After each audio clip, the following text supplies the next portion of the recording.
Hello and welcome to Week 3 coverage of the Chichester Summer League. This tournament was brought to you by Sunset Coast Disc Golf Club and the coverage by A.Kynaston and sponsored by Disconnection. I'm Jason McCormick and joining me on the commentary is A.Kynaston himself. Hello. The Chichester Summer League is Perth's 4-week disc golf league in the month of January. As you can see, we had the water slide out there. That wasn't set up by us, but that was set up by locals, and the perfect time to do it is Perth in summer. Yeah, it was a hot day out there today. A.Kynaston is our first player on coverage with the catch behind the back, almost. He thought he had that one, but he gave us the thumbs up anyway. Best score at 15 down. He's a hot shooter at Chichester. Patrick Luke from sunny England would have been struggling in the heat, I'd imagine. PDGA rating of 949 and 5 career wins. Next up we have Alex's brother, back on the coverage again, Toby Kinston. Rating is 906 and that is rapidly going up. He's playing some hot golf at the moment. And lastly on our coverage today is my cousin Daniel McCormick. Unfortunately for him, has to be related to me. He loves his polecat and a couple other novelty discs, so hopefully we'll see a few of them today. Yep, so we have those four on the coverage, and this week, do we have less plays for week 3? We had 27, so the smallest week so far. Still a decent amount of plays though. I think the heat might have scared a few away. Yep. Hole 1, 50 metre downhill par 3, straight through the tunnel, over the log, and give yourself a putt for the birdie. It's a DX AVR from Alex, about 160 grams. A little bit long, but tap-in range for him. Yeah, the way he's been putting, that shouldn't be an issue at all. Smooth from Pat, a little bit long as well.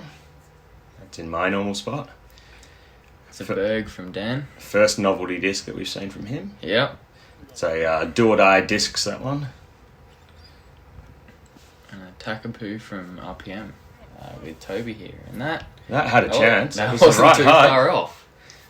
A lot of speed behind that one. He gave himself a tough putt. Off the top there.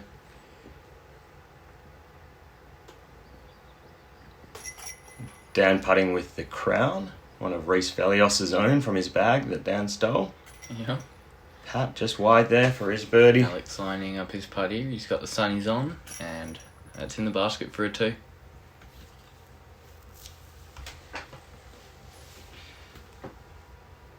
A practice stroke there from Alex. That was a long pass, wasn't it? Yeah. Outside of 5, and Toby and Pat for the putt. Hole up 2, 56 metres down the hill. Just got to miss the early trees and then it's wide open from there. Millennium Omega 4 from Alex. Had a chance and then it sort of just dropped out of the air. Died late, almost like it was a Berg. Oh no, not going the Berg this time. Dan's got the Envy. Whoa. Bit of ground play there. Yeah. Been good if it checked up. Or somehow gotten through that little tree there. But he's got a putt. And it's Toby again with that Takapoo, and that's lit up, and that's how you drop the hole. He's parked for the bird. Bit low from Pat. Dan with his comeback putt after he overshot a bit. And low again. Didn't see the wins that we had in the first 2 weeks. But players seem to still be struggling a little bit with the putting, maybe just adjusting to not actually playing in the wind. It's been that windy lately. You just kind of expect it. Easy birdie there for Toby. Don't need to do much when you can put your drive close on this course. Hole 3, 69 metres back up the hill. Lots of trees around the basket, but forehand or backhand a good way to attack this hole. Alex with a Halo Boss. Actually played a round with him not too long ago where he skipped that same disc in for an ace. Yep. Toby going Is that his zone that he's throwing there? I think that's either the zone or the mind bender. Oh, that's right. He likes that red mind bender too. Yeah. Probably looked more like a mind bender shape. Bit of a lefty dream, this one. You can just hang something overstable out wide and it comes back, but Dan just got a bit much on that. This is Pat throwing that purple PA3 that I believe he also putts with. That's the third hole he's thrown that, and it's worked out this time. Nice little bid there from Alex around the tree. Doesn't quite drop for him. Low for Toby. Low for Dan. But not low for Alex. That's a par.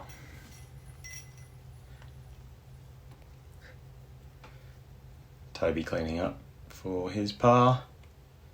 Yep, no problems there. And Pat with the underhand putt. Good to see him get on the board with a birdie. Sometimes these bigger arms come to courses like this and struggle a little bit to throw it only the 50 metres. Yeah, hole 4, wide open forehand line out the left. Otherwise there is a couple of straight gap, and you can go backhand hyzer as well, where you see the card in front on that tee. It was a little high, but it sort of clipped a tree at the end there. Lots of trees around the basket to stop you and keep you pretty close. Yeah. Just like that. That was that was going to be a long putt, but now he's parked. Perfect little bit of tree love. That's the zone from Toby. Just wide there. That looked pretty close. That was very close. It's the Toro from Dan. Yeah, just missed that wide gap and went straight gap, which is not what you want when you're throwing a Toro. Almost hit the group in front.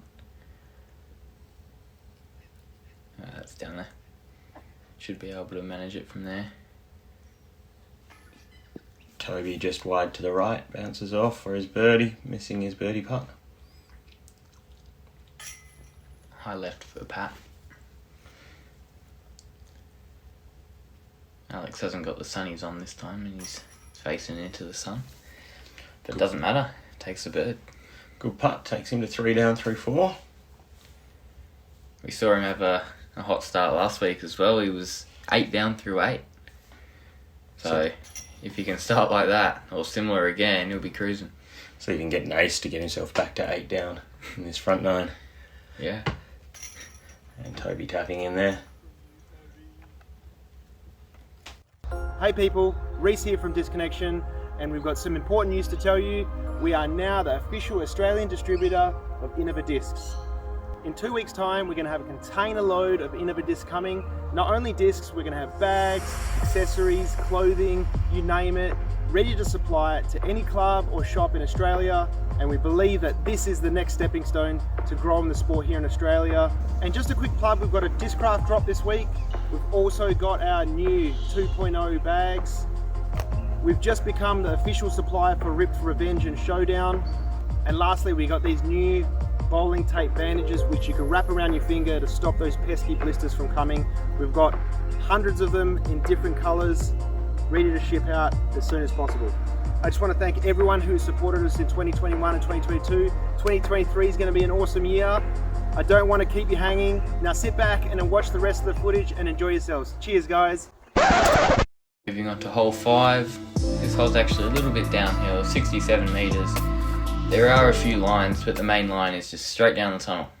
I don't think we'll see that line from Alex, as he likes to hyzer this one into the basket, and that is perfect. Yeah, it made it look simple. It's probably the hardest hole in the course for me. Yeah, I'm finding this hole's quite hard. There's this hole on 9, 15 if you don't have the distance, but to keep a straight shot all the way there, even though it's 67 metres, it still plays quite tough. And then if you do get it right, you tend to end up longing on that oval. Or if you hyzer out as a right here, straight to the oval. Ooh. Dan gave that a little ace run there, a little bit long, and Toby clipped a tree straight off the tee, but he's got a putt. That's Pat from outside circle 1. Might be able to see Dan's messages of inspiration to himself on his driver there. I think Reese wrote one and he wrote another one for himself. Look at that putt from Toby. That was a good putt there. Well, that would have been 10 metres. Yeah. Pat cleaning up his par before Alex even gets to tapping his birdie. And Dan dropping in for par. Hole number 6. Slightly uphill, low ceiling. Once again, the main line is straight at it, though if you do go over stable sidearm, there is a sneaky backdoor route as well. I think I forgot the name of this disc last week. It's throwing again. It's the Millennium QMS. QMS. Does that stand for anything? Probably, but I'm not sure. But it's sort of like your buzz sort of utility mid-range that you can use for everything. Pat just catching early tree there. Yeah, that didn't go far. That looks like the envy again from Dan. Ooh. No, it's not. And it's missed Andrew on the catch cam. I think that was his Buzz SS that he just threw. Not a bad option to beat that low ceiling but get the distance to the basket. Easy upshot from Pat. That's parked. Long look from Toby, just a little bit wide. Dan with his comebacker now. Oh, Good height. looked good. Thought that was going in. Alex for another birdie. That's 5 down through 6. Cruising. Yeah. We do know he enjoys the front 9. We saw that last week. Just got to see how he goes on the back 9. Yep. And the back 9 will always be a lot windier than the front 9. Although the wind may have been down for this week, it doesn't mean that there's no wind on that back 9. Yeah, one of the windiest cities in the world, Perth, I believe. Yep. Up there with Chicago, the windy city. Hole 7, 61 metres. 2 options, forehand or backhand for the right-handed player. Well, even if you're a lefty, you have forehand and backhand for both as well. You can go straight through those 2 trees in front of you, but If you really want to, take on the artificial double mando. But Alex chooses a forehand and it's a little short. That's got to skip. Yeah, And it did. good skippy upshot there. Nice hard ground on this hole, so you're always going to get that skip. Yeah. Which is safer than trying to go the aerial route, because then you bring those upper limbs into play that Yeah. Pat just found. He hit 2 trees on that one. Is this a Wombat 3 or a Wombat from Dan? Turnover? Wombat 3, he Wombat. prefers that line because there's a bit more space in the air on that side. Ceiling's a bit lower on the left. Ooh. That was a good bit.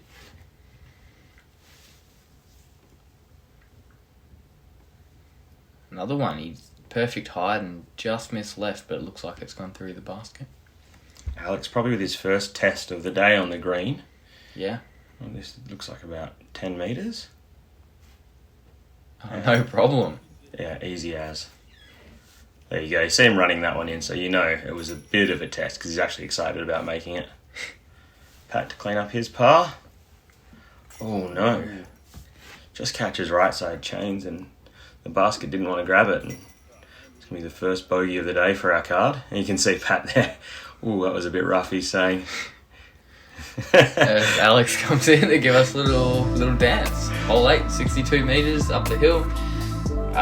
1 gap only. If you don't get through it, you're probably getting a par. But Or a bogey. Or a bogey if you can't manage the upshot. And Alex, we're going to have to see a good upshot from him there. Toby going zone. It's getting a little bit stable, but those grass trees tend to catch you.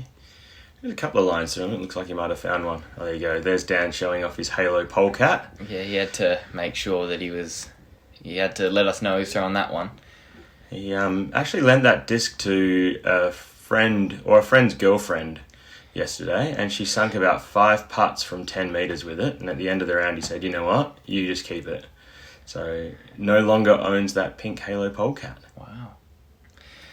Pat proving me wrong there when I said there's only one line. He's somehow gone through a tiny gap and he's gotten up to the basket. Oh, just low from Dan. Yeah, there is occasionally a little sneak through those trees. I assume that was Toby putting from in there? That was Toby. We didn't have a good angle on that one because he was actually right in with the grass tree there, but I don't think the cameras do that putt justice. It was a pretty good putt. after seeing where he was. There we go, hole 9. One of the hardest holes on the course. Trees everywhere. If you hit an early tree, you can be scrambling, and sometimes there's just no route to the basket. Toby going sidearm out the left gap, which is the biggest gap, not all that wide. Split the beardy tree, and he's got a birdie putt. Pat, that's a good sidearm. That's how you draw it up. Just catches that stump, but he'll be 5 metres or so. Shouldn't be a problem from there. Firebird from Alex, just catches that tree but keeps going. Oh, it's a bit of a rough roll. But knowing Alex, he'll make that putt. Toro again.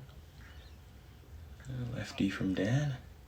Nah, hit that grass tree that every good shot seems to hit. Sometimes you hit the grass tree and it rolls to the basket. Other times you hit the grass tree and stay there. Yep. Toby from 10. It's a little bit left side. Got a bit of a comebacker to make there. Ooh, that's uncharacteristic from Alex. I think that's the first putt we've seen him miss. Not that it was an easy putt at all, though, but usually see him going. Toby with the pass save.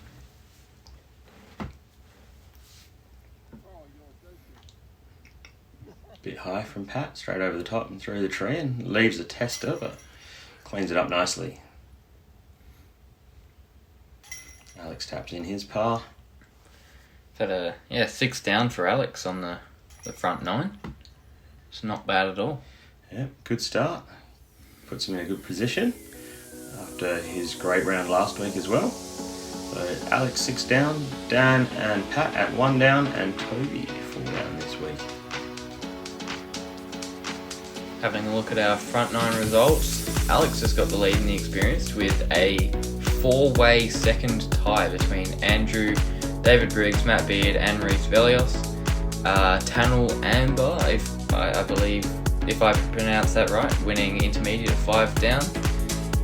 Is that Rain? Yeah. Yeah, Rain in the beginner. Signa is leading the female experience at 1 under par. Followed in, tied second, Leah Manning and Joan McCamish. And in female beginner, Jan McCormick at +9.